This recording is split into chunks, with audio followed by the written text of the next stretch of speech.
এত ভুলভাল হিসাব করো কিভাবে বলো দিনে? যাওলি যাও, কাল ঠিক করলিস আমাকে দেখাবা। ঠিক আছে স্যার। আসসালামু আলাইকুম। ওয়ালাইকুম আসসালাম। হ্যাঁ শাশে বাপ, ভালো আছে তো? হ্যাঁ আব্বা, আপনারা ভালো আছেন? হ্যাঁ ভালো আছি। তুমি ঘরে কি বসো, আমি আসছি।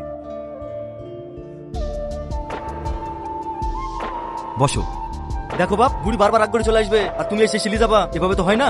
বাপা হিসেবে আমাদেরও খারাপ লাগে, কষ্ট হয়। সমাজের কথা নয় বাদই দিলাম। দেখো টনি, কথাটা শুনে খারাপ লাগলো, এটাই সত্যি। তুমি বেকার ছিলি, তোমার শাশুড়ি তো কোনো মতো রাজি ছিল না। শুধু মেয়ে ভালোবাসে বলে তোমার সঙ্গে বিয়ে দিছিল। ভেবেছিল শিক্ষিত ছেলে যে কোনো একটা চাকরি করে পাবে, কিন্তু সেরকম তো কিছুই হলো না। চাকরির জন্য তো আমি খাটছি, পরীক্ষা ইন্টারভিউ সবই তো দিছি, কিন্তু ইনকাম তো নাই না। সামান্য কটা ছেলে মেয়েকে পড়ি আর কটা টাকা হয়। তোমাকে রাগও বলেছি, এখনো বলছি, তুমি ঘর জমা হয়ে যাও। আমার বাড়িতে থেকে আমার ব্যবসাগুলো দেখাশোনা করবা।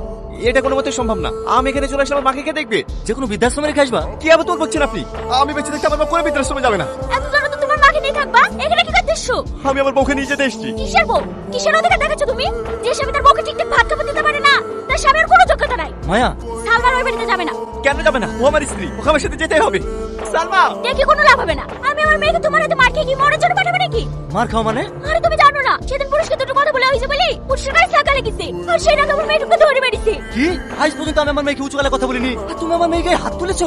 আসলে সালমার সাথে আমার মার ব্যাপারে অনেক উল্টোপাল্টা কথা বলছিল, তাই আমি রাগ সামলাতে না পারি ওকে একটা চড় মেরে দিয়েছি। হ্যাঁ তো কি এমন অন্যায় করেছে আমার মেয়ে? আমার ওই কারামাকে সারা জীবন টেনে টেনে লিবারাবে নাকি? আরে একটা কথা বলবেন না আমার মায়ের ব্যাপারে। তাড়াতাড়ি সালমাকে ডাকেন, আমি এক্ষুনি ওখানে বাড়ি চলে যাবো।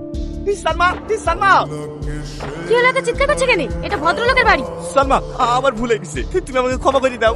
আমি তোমাকে কথা দিচ্ছি, আমি আর কোনোদিন তোমাকে কিচ্ছু বলবো না। তুমি বাড়ি চলো। বললাম তো ও যাবে না, এক কথা কানে যায় না। না, ও যাবে। তুমি বাড়ি চলো না সালমা, মা বারবার তোমার কথা জিজ্ঞেস করছে।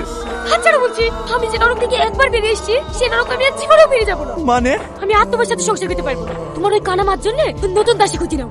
আর আমাদের ভালোবাসা? ভালোবাসা? আমার ভালোবাসা মেনটেন করার মতো সামর্থ্য তোমার নাই। বেরিয়ে যাও এই বাড়ি থেকে।